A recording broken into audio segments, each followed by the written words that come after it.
My dad makes me lunch in the morning. It was Nutella. A Nutella wrap to be exact. I dreaded lunchtime, the time I felt most left out. Different. Everyone else had nice coloured lunchboxes, roll-ups, fruit boxes, and muesli bars. All I had was a plastic bag that contained a Nutella-filled wrap. They all laughed and made jokes about why I don't have a normal lunch like them.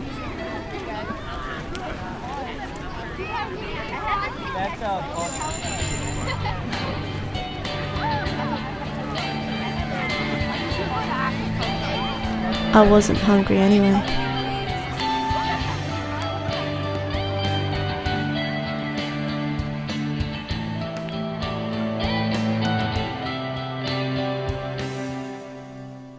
I'm going to Sarah's house tonight.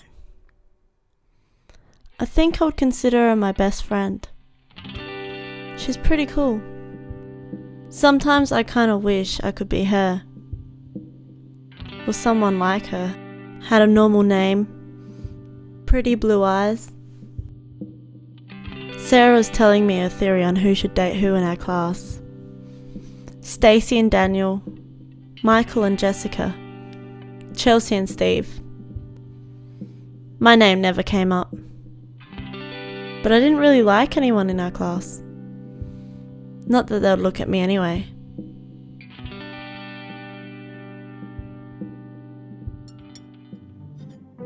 Sarah's mum called us for dinner.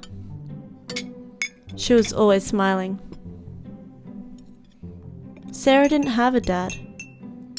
I never asked her why. They ate different food to us. Chicken and vegetables. Never any rice.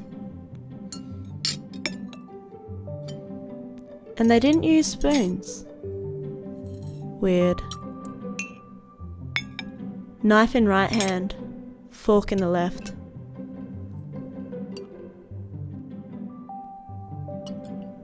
My favourite was the mashed potato. Oh, and some gravy. When I got home, I could hear the music from out the front. My mum was in the lounge room, dancing to that awful Persian music. I hate it. Why can't I be in a normal family? Like Sarah's. I walked into the living room and turned off the music and headed to my room. She followed me. I hate it when she walks into my room. Maybe if I smother my head into the pillow further, I could get away from her voice. It doesn't help. Mariyam, kuja budi? She always spoke in Persian. It was so embarrassing in public. Like we were not different enough.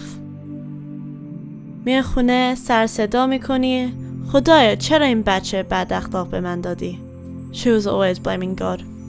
Well, he's not here to save me from you either. She finally left my room and I dozed off for a moment.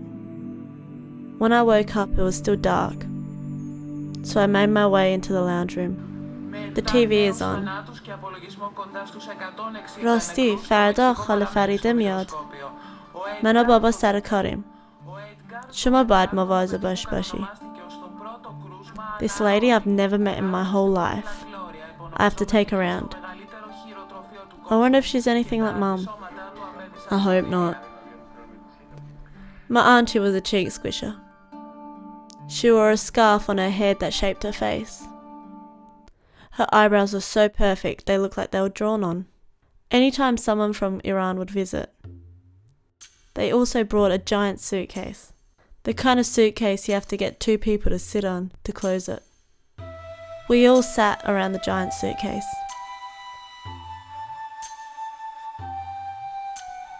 Khala pulled out an outfit and held it up to me. My mum commented on how pretty it was. That vest? What am I, a genie? Mariyam, دوستش داری؟ برو بپوشش ببینیم. Here comes the circus freak. My auntie and mother looked at me like they'd seen a sale rack at Myers. Thanks, Khaleh. Junam, my pleasure. Anytime someone would say Junam, I would flinch because I knew they were going to pinch your face afterwards. And I was right. That night we ate at the sofra. We had Loghmeh sabzi, kashke badamjun, and zeresh polo. Everyone ate with spoons.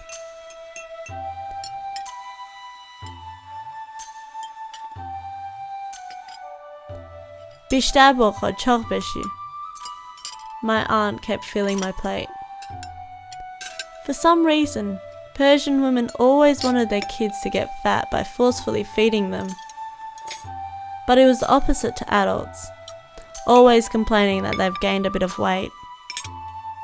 Then my mum reminded me I had to take Khaleh into town tomorrow to shop. You would think coming to Australia for the first time that they'd want to go see a kangaroo or a koala or something. But no, they'd rather go look at discounted clothing.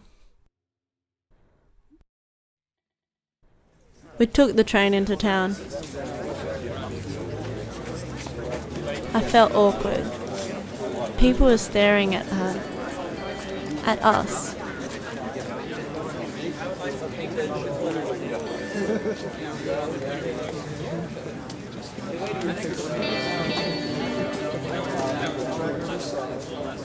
When we got into town, people were still staring.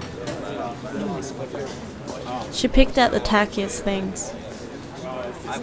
I guess they have different fashion over there. 20 shops later, and almost as many shopping bags in our hands, we walked to the train station.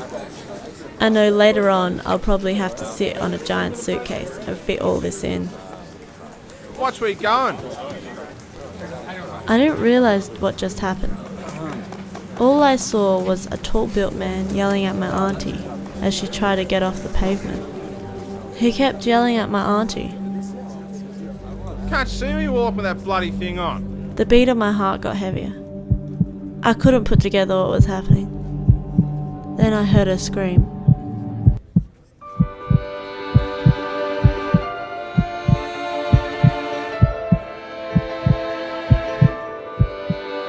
Beer. I gave her the red scarf.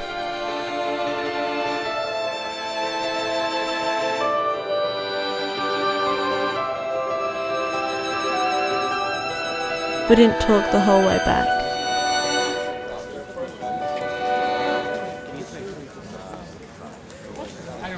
When I got home, I went straight into my room and didn't come out all night. In the morning, I heard my parents' car leave, so I snuck out into the living room. Khaleh was on the floor making dolmes. I sat next to her and picked up a grapevine leaf. I didn't tell your mum what happened, she said. We shouldn't worry her. I kept folding the dolmes. Then she spoke again.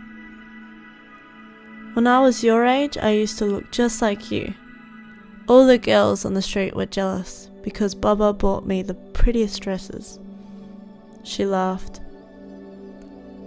You're very lucky, you know. All the girls here look the same. Fair skin, light hair. But you're different. You shouldn't care what people think, Mom and John. You go anywhere in the entire world, you will get good people and people who don't understand. Yesterday, that man didn't understand. If I wanted to, I can not wear my scarf.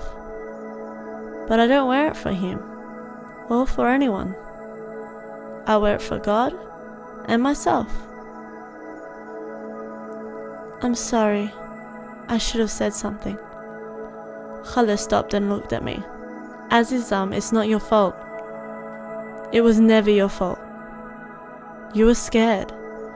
If you did something, he might have hurt you.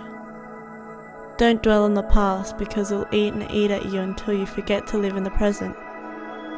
The tray was full of dolmes, and the guilt I felt my throat had gone. But my eyes still filled up with tears that I tried to hide from Khaleh with a smile. Now, before I forget, I got something special for you. She handed me a small box.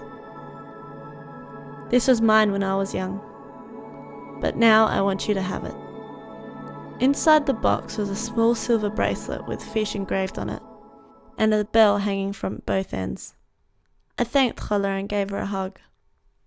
That month she stayed went past so fast. On the last day, I watched her pack her bags and check her passport. It took 2 people to sit on the suitcase and get the zipper closed. I dragged the suitcase out the door behind Khala as she put on her headscarf. I really didn't want her to leave. "So, Mariyam John," she said. "I'm making fesenjun next Friday night at my place, and you have to come help me cook, okay?" She had a big smile on her face, but I could see the sadness in her eyes when she spoke to me. "Chash, Khala, I'll swim there. I might be a bit late though. You know the ocean traffic is horrible this time of year." We both laughed. "Well, I better go fix up a bed. I'll see you soon." We said our goodbyes and I watched the car drive off. I walked back into the now empty house, and then I danced.